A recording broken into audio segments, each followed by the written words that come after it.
Hello guys, NautoAce here, and of course, September the 14th are a double-decker of Directs. So first of all, in the morning, it was the Nintendo Direct, and then of course in the afternoon was PlayStation State of Play. So I'm going to give my thoughts on a single video here, so it's going to be a bit long, and I'm going to give my thoughts on the games that I am interested in. So we're going to start with the Nintendo Direct. But first, I'm going to give my thoughts on games that was shown on exclusively in the Japanese side. So first is Shiren the Wanderer 6, so the 6th installment of this dungeon rogue game. So if you play like Pokemon Dungeon, it's the same thing. Surprisingly, I guess it's popular in Japan. Then the next one are Fitness Boxing Present Hop Step Dance. So I'm guessing this is going to be one of those just dance type of game, or dancing with the Kinect, like using your Joy-Con and you're now doing some dancing move. Again, I'm surprised that probably makes sense to bring it in the West on the Nintendo Direct, but of course there's Just Dance, so it kind of makes sense. And another one is Fitness Boxing Feat Hatsune Miku. So of course last time was Fist of the North Star. Now that virtual idol Hatsune Miku gonna do some rhythm boxing. Again, is it gonna come in the West for that one? I kind of doubt it to some extent. I mean, to some extent, those fitness boxing game, well, they don't really sell well because normally the average gamer, not all of them, is that you sit down, get lazy, and play video game. I mean, there are some that prefer to be active playing video game. Hey, options there. Hopefully, this both fitness boxing game is going to come out in the West, but we just have to wait and see. And of course, the big one here on the Japanese side is another Shin-Chan. Shin-Chan, the Castle of Cold Town. So, I mean, judging by the trailer, Shin-Chan goes to a new fictional town, imaginary town. I don't know. I mean, you know what Shin-Chan is all about. He's a dirty boy, but it is what it is. So those are in the Japanese side. Now, I'm going to give my thoughts on the game that was announced at the Nintendo Direct that I am interested. And I got to say, is it really a good Direct? Well, I'm going to say a bit above mediocre. But yeah, there was no wow factor. There was no big anticipation game. Obviously, Metroid Prime 4. I mean, a lot of people, I can agree with what they said. It's probably going to be one of those games that's going to be cross-gen with the next Nintendo console. Kind of like what happened with Breath of the Wild. Direct itself, it is what it is. It's not bad, but it's not very good. It was just above good. So with that said, the first thing is Splatoon Side Order. They finally showed what it is. And kind of obvious, just like the Octo expansion pack, it is a challenge mode. So you go to this tower called the Spire of Order, and I guess you meet a character, and then you kind of prep up, and then you just do challenges. If you saw the Octo expansion pack, let's just say that it was very frustrating for a casual to play it. Yes, that DLC is meant for the hardcore, so am I going to get it? I don't know yet, maybe in the long run. I'm not really so much an uber Splatoon fan, but hey, for someone is, there you go. Let's just say that when I played that Splatoon 2 DLC, it just gave me headache. It is what it is. That's going to come out in spring of 2024. So of course, the rumors of a Donkey Kong game are true to some extent. People were hoping for a new Donkey Kong Country or Tropical Freeze, but what they got was a remake of a GBA game called Mario vs. Donkey Kong. Oh boy, and of course, a lot of Donkey Kong fans were not happy to some extent. It is not so much of your Donkey Kong like the NES Classic. It is sort of a puzzle game. It's not that bad. I played the GBA one, but it is like you have to figure out what to do, where to go. I mean, hey, now it's in 3D, 60 frame, and it's going to come out in February of 2024. But unfortunately, like I said, a lot of people, Donkey Kong fans, are not too happy. And then, surprisingly, an anime game based on Spy X Family. Spy X Anya. So you get to play as Anya, which is, for people who don't know, this anime is all about a fake family. They have a mission, wants an assassin, wants an agent, and a little kid who can read minds, and a dog that's super intelligent. If you're into anime, then you probably understand what I'm talking about. Give it a chance. Spy X Family. It's not that bad. So, with that said, Spy X Anya is you play as Anya doing everyday activities. I don't know why, but sure. It would be nice if we dub, but of course, seeing that Namco Bandai, they don't dub when it comes to licensed anime. That's always been a history. And the gist of it is license issue, cost, kind of bullshit, but whatever. Of course, more about Super Mario RPG. So there is some sort of quality of life beside the graphics. And that there is a thing called now damage all. So if you do a perfect timing attack, which is that's what the Mario RPG game is, you can attack and damage everyone in the screen. You know, make it easy because sometimes, I mean, is the Mario RPG that hard? Not so much, but again, they probably want to make it more easy for the casual. So that game's going to come out in November 17, 2023. They're actually holiday Nintendo game. I know it's not an original, it's not new, but Super Mario RPG is one of the best games during the 16-bit era. And then the rumor were true once again, based on a DS Wii game, another code ReCollection. So it's basically two games into one compilation. The first one was on the DS, was released in the West, and then the second one did not, and obvious reason why. At the time, well, let's just say the DS game, the first, another code, it didn't really sell well. I got mine at a Costco for $9. So let that sink in from a Nintendo game.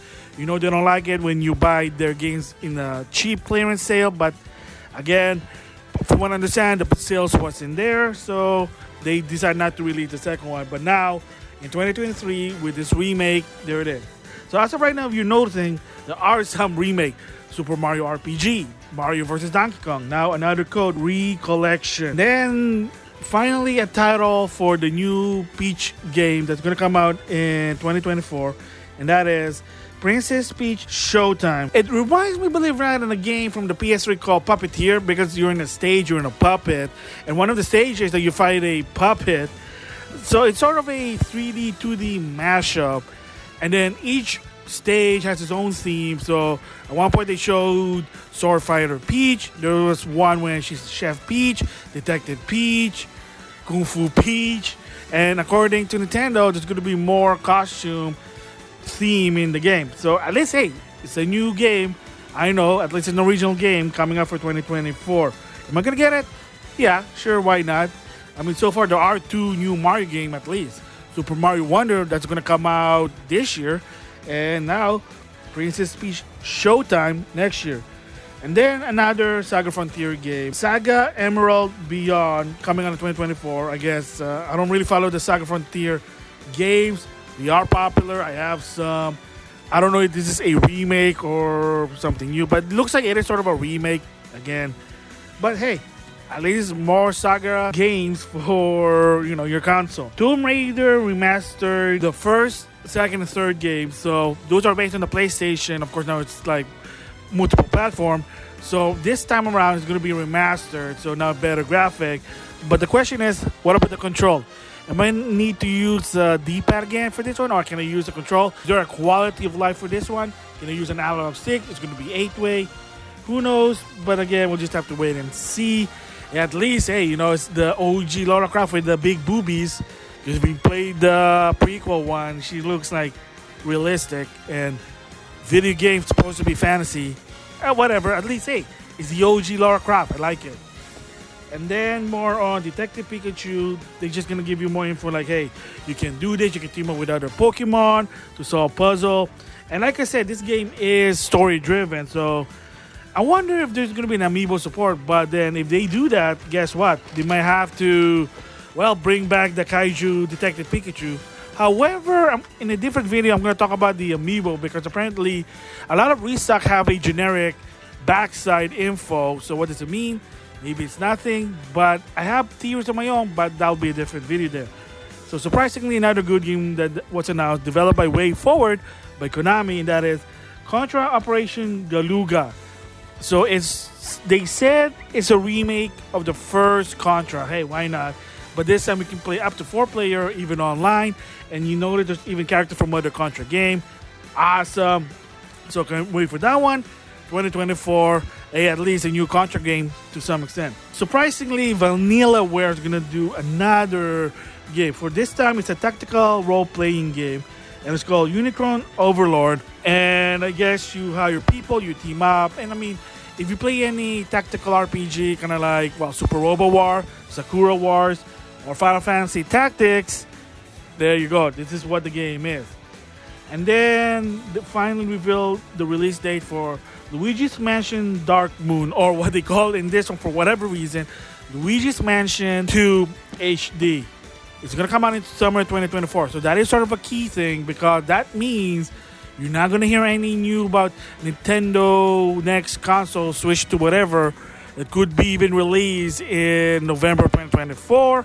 Kind of makes sense to some extent. I know in the case with the Switch, because of the Wii U, they were just trying to end everything about the Wii U because it was their failure system.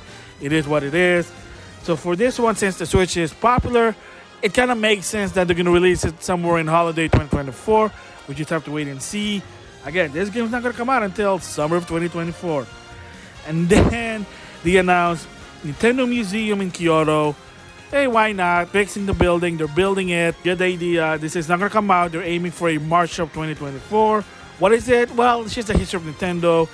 And probably one reason, if you want to go to Japan, if you're a Nintendo fan, you go visit the Nintendo Museum. Hopefully there is some sort of like a game that's going to come out as a promotion. Who knows? Just have to wait and see. And then my favorite part, Amiibo news. So of course, they kind of remind you that Zelda and Ganondorf is going to come out in November the 3rd, 2024, which is surprisingly, I guess, is that the same date as the Splatoon 3 deep cut? Well, it is what it is. We'll just have to wait and see. And of course, previously they announced that there's going to be a Mio and Noah Amiibo from Xenoblade Chronicles 3. They finally revealed a date, January 19, 2024. And that is going to be a 2-pack. So in my previous video, when I say how come there's no 3-pack for Nintendo Amiibo, because they don't sell, because they get too expensive. And if you notice, they also don't do an option for 2-pack, as in you get a 2-pack, you're not going to get a single pack for those characters. So if you want Mio or Noah, you're out of luck. You're going to have to get both of them as a package deal. So that's going to come out next year. And then the biggest one, the final character for Super Smash Bros. Ultimate, Sora. Yeah, there is going to be Sora Amiibo. Why not? Somewhere in 2024. So I'm going to assume it's probably going to be April, May-ish. And once it's out, that's it for the Smash Bros. Line Ultimate. They're done. Until, for whatever reason, on the next Nintendo console with Sakurai, there's a Super Smash Bros. Ultimate Deluxe with new characters. You just have to wait and see. But again, right now, hey, Sora 2024. And then another rumor. F-Zero. People thought it was going to be another remastered of F-Zero GX, which is, people like it, from the GameCube. Maybe X, maybe a new, like, downloadable F-Zero game. Well, people got F-Zero 99. So I did play it. It is kind of fun for what it is. And, hey, it's better than nothing, right? Hey, a new F-Zero game. Play it with Battle Royale style. And yeah, I mean, if you have a Nintendo Switch Online, at least a $20 one, you should try it. It's not that bad. It's fun. And of course, if you're wondering what happened to Pac-Man 99, why? So my assumption for that one is, first of all, they did not renew their license with Nintendo for it. Again, obvious why. Probably didn't really do well. Not a lot of people were buying the cosmetic stuff, the DLC, playing the game, but that's it. I mean, it is what it is. Is it kind of unfortunate there's no more Pac-Man 99? I mean, it's fun, but let's just say a lot of this 99 game, they don't really last long. I mean, what they did with Tetris at least is that there's sort of an event, and then if you get certain amount of points, you at least keep that theme background. Maybe something with F-Zero, they're going to do that. Maybe there's going to be maybe you can play as Mario in Mario Kart SNES. You can put that on F-Zero 99. Who knows? Just have to wait and see. But hey, if you have the Switch Online, there you go, F-Zero 99. More information about WarioWare Move It. So they introduced Form. So for people who don't know, this one's sort of a sequel to WarioWare Twisted, where you are required to move. With Twisted, trust me, the Wii can detect if you're not moving, it's a game over. So it's the same thing with this one. So you have to do certain form. That's what they call it. You have to mimic what it is, and hey, at least it gives you exercising, right? So it's one of those type of warrior game that you are required to do a lot of moving. And then they finally revealed the release date for Eiyuden Chronicle 100 Heroes. They also introduced the new main character for this one. So they are Noah, Xiang, and Marisa. Again, at least, hey, multiple main characters. If you play Rising, of course, they have their own characters. And you have to understand that Rising is a prequel to the main game. From what I understand, the backstory with that one was because they had a lot of money for the Kickstarter. They said, hey, let's do a shorter game, a Metroidvania. And you got Rising. Now you got 100 Heroes. There you go, 2024, April 23, 2024. So my guess in this one is going to be funny that Suikoden 1-2 HD also is going to be somewhere in spring of 2024. Again, I know I might sound like a jerk about it, but Konami probably going to do it. They're probably trying to be bullshit and trying to overtake the people who created Eiyuden Chronicles. So, they're trying to have that competition. If that's the truth, ask it for Konami, but it is what it is there. And then Wargroove 2 is announced, coming soon in console. Hey, if you play the first one, it is Advanced War. Of course, there is already Advanced War 1 and 2 HD. It's already out. I know the marketing wasn't good because of the situation, but that's in the past. There you go. Improvement, new units. Try it out. And then they revealed the final wave, Wave 6 for Mario Kart 8, releasing this holiday, and they add a lot of new characters. There's Donkey Kong, Diddy Kong, Funky Kong, Peachette, and Marian from Mario Kart Tour. Again, what are the courses? They already showed one of them. Finally, they're coming to a close. So what does it mean? I guess they're done supporting it. Hey, there's a lot of courses. Good online. Hey, good for Nintendo tournaments. And on another video, I'm going to give my thoughts on how Mario Kart Tour is ending its content update. So they're still going to support the game, but there's no more new update on the game. No more new stuff. No more gacha. What does it mean? Well, that'll be in a different video there. But of course, the Nintendo next console, Nintendo Switch 2, that's what a lot of people call it. Maybe that's when Mario Kart 9, 10, whatever you call it, it's going to be on that one. And then, closing this Nintendo Direct, another GameCube remastered. But for me, I'm actually happy about it. And that is Paper Mario 2 A Thousand Year Door. One of the best Paper Mario games. And why did I say that? Because ever since starting with Super Paper Mario Sticker Star, Paper Mario Splash, and then of course Paper Mario Origami, they kind of went to a different direction. A lot of people are not happy, and somebody from the Paper Mario team said they want to be different than Mario Luigi, so they don't confuse the general consumer. And of course, I already talked about it a long time ago. Alpha Dream is no more. They went bankrupt. So what's going to happen with the Mario Luigi series? I mean, it would have been nice if Nintendo saved them, but it is what it is. Maybe they'll bring them back. Maybe they'll create a new Alpha Dream development team, but who knows? But at least, finally, a good Paper Mario game is coming on the Switch. Yes, it's not a new one, but it is one of the best ones. And I'm happy for it. And it's coming out 2024. Again, when? Who knows? So that is my thoughts.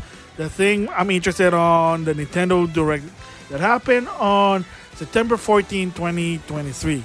So I have to say, like I said, it is a good one. To some extent, it's not that bad. But it's like, where's Metroid Prime 4? Of course, they're not going to mention that. That is something going to be on the next Nintendo console. Oh, how come no new Donkey Kong game? Again, who knows? How come a lot of remastered, remake, small budget game? Because the bigger team probably are focusing on the next Nintendo console. And like I said, one of my theories is that this Nintendo next console is going to follow up on the Switch. A lot of the thing you can do in the Switch will be on the next console. Kind of like what Sony and Microsoft did with their console. Again, in the past, why Nintendo hasn't done it? Due to lack of experience. Every time that you have a new console, it's always going back to zero. Furukawa said, not this time. So your Nintendo account will also migrate to the new console. Kind of like what PSN and Xbox Live. Again, Nintendo's learning Thanks to Dana Furukawa, so props to them. So, like I said, it's not bad, it's not good, but to some extent, there are nothing surprising there. So now, I'm going to give my thoughts on the state of play that also happened on the same day. And oh boy, it is interesting. They may not showed a lot of games than Nintendo, but they showed some interesting games that people are waiting for. New update, new content. Sony kind of delivered to some extent. So just like Nintendo Direct, I have to say, it is a bit above average because they did show some game that people are interesting, big games, AAA. They gave new info, new release date. Same as with the Nintendo Direct, I'm gonna give my thoughts on the stuff they showed that I am interested. So the first one is Ghostbuster VR, Ghostbuster Rise of the Ghost Lord. So finally, a VR version of Ghostbusters. So you can be now a Ghostbusters yourself. For me personally, I'm not really a VR guy. I know people like it. The closest thing that a VR experience for me is, besides the Virtual Boy, well, I don't know if that counts, is using the Labo, such as in Mario Odyssey and Super Smash Bros. Ultimate. But that's it to some extent. So for me, VR, not really a cup of tea, but I know a lot of people do. And speaking of another VR mode, Resident Evil 4 finally gonna have a VR mode. Again, just like Resident Evil Village, Resident Evil 7, you can do it in first person. To some extent, pretend that you are Leon Kennedy for this one. Hey, again, option. And the best part here is the DLC. So, just like Resident Evil 4 on the PS2 and then now multi-platform, there is that particular DLC. People were wondering, are they going to do it? And it is confirmed they are going to do it, and surprisingly, $10. And that is Ada mode, or the Separate Ways. So if you don't know what that is, it's basically you're playing a secondary character, Ada. You take a role of her perspective of what's going on during the Resident Evil 4 event. So there's no different this one. And another one by a VIA update, and this one is free, Mercenary mode. So I don't think it came at launch when the game came out in March, but now there it is, Mercenary mode if you're excited with it. PS5 Plates. So you can either have, of course, the white one or winter white. There's red and there's blue. Again, if you want to customize your PS5, there you go. Remember, you can buy PS5 plates and then just remove them. I mean, it is what it is. Remember, the 360 was the first one that did it with the dashboard plate. And then now, of course, if you follow the news, the Xbox Series X will have some sort of wrap. And you can wrap around your Series X with some design cardboard cover. I know it's weird, but hey, if you want to customize it without any hassle, there you go. So yeah, so new color plates for the PS5. Also new color for the controller. It is what it is. So some people, they do like those things, so surprisingly. And then more info on Spider-Man 2. They kind of give more detail. Yes, you can switch character at any point. So it's kind of like GTA 5. There are new missions, improved features. And of course, it's only in the PS5. Of course, on PC probably in the long run. Yeah, so if you say, can I play this on the PS4? Well, there's no PS4 version. So a lot of the first party game, believe it or not, is going to be PS5, and that's it. And you can see why, because if you kind of have to do like a generation, a lot of people complain about that. So they showed you can switch characters, multiple suit, costume, mission, and there are even like exclusive mission, depends which Spider-Man you play. And then surprisingly, a year later, Tales of Arise will have an expansion DLC called Beyond the Dawn. So it takes place a year after the events of the original game. Surprisingly, a new character, so props to them. And then finally, a reveal date for Honkai Rails 3rd, and it's going to be on October the 11th. So I don't know what after that beta test, but it is what it is. Finally, a reveal date. And then, of course, more info about Foamstar. There will be in beta in the end of September. And I think in November is when the game's going to come out. Again, it's actually a Splatoon game for PlayStation. I know it's weird, but it is what it is. And then, of course, speaking of Square Enix game, they reveal more info for Final Fantasy VII ReBirth. So it's kind of part 2 of the remake. Oh boy, There was a lot of things they showed. It was awesome. Like, oh my God, they finally showed Vincent. Of course, Yuffie from the DLC. Catsit. Now you can play as Red. And then even in the flashback, you get to play as Sephiroth. Gold Saucer. And surprisingly, they haven't showed yet Sid. So it might be on the third part of this one. That's going to be I'm just theorizing about it. But yeah, like more story about it. I can't wait. So yeah, it's going to be in the PS5. It was revealed that it's going to be released on February the 29th. So not too long. So there you go. I did finish the original remake, but now I got to do the DLC. I don't know if it's going to benefit. But of course, best part is if you have a save data from those games, you get free summoning monster. And of course, they have the deluxe pack, the collectors. You know how it is. That's Square Enix. So I gotta admit that Square Enix, good relationship with Sony. I know, granted, there was a Romancing Saga, Emerald Beyond, but again, that's multi-plat. But Final Fantasy VII, it's going to be exclusive to the PS5 until May of 2024. And I'm going to assume PC. Hey, I wouldn't be surprised it's also going to be on the next Nintendo console or Series X. It should be. Because I'm going to probably give my thoughts about it in a different video about Square Enix. So if you heard by now, apparently they're not making a lot of money after the release of Final Fantasy 16. It could be because of the exclusivity deals not working for them. So, of course, I have the rumor. I kind of gave my thoughts about it before that Sony is considered buying them. I know it's kind of weird, but it is what it is. I wouldn't be surprised to some extent, but again, business 101. Things are changing. Things are expensive. Oh my gosh. Yeah, it is what it is. So there you have it. 2 directs. One day. Nintendo and State of Play. I gotta admit, like I said, they are good. They're above good, but they're not like, oh my gosh, wow factor.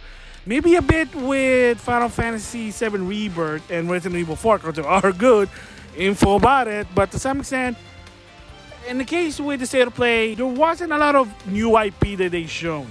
To some extent, it's just, oh look, this game's gonna be on the PS5. Oh, more info on the game that's already been announced. New DLC. In the case with Nintendo, of course, like I said before, they have to pump out this first-party game because whether you like it or not, the general consumer think when it comes to Nintendo, the reason you buy a Nintendo console is play those Nintendo games. That's it. Whether you like it or not, in the case with Nintendo, they do need to release at least a first-party game, at least one per month. In the case with Sony, hey, you got Spider-Man 2, and then that's going to last for a while. And then you got any third-party games. Like I said, there's a lot of it. And of course, some exclusive one. Foamstar. It's a PlayStation exclusive, I think. Final Fantasy VII ReBirth. And then, of course, you got games that's not on the Switch. Ghostbusters, Resident Evil 4, Tales of Arise, Honkai Rails 3rd. It depends on which your preferred console, but at least there is something for everyone there. So, again, for both direct, they're not bad, they're not good, it's just above good, that's it. They're not super good, but they're just above good, if you know what I mean. Anyway, those are my thoughts. Hopefully they'll do this again in 2024. It'll be funny. So with that, I'll see you guys later.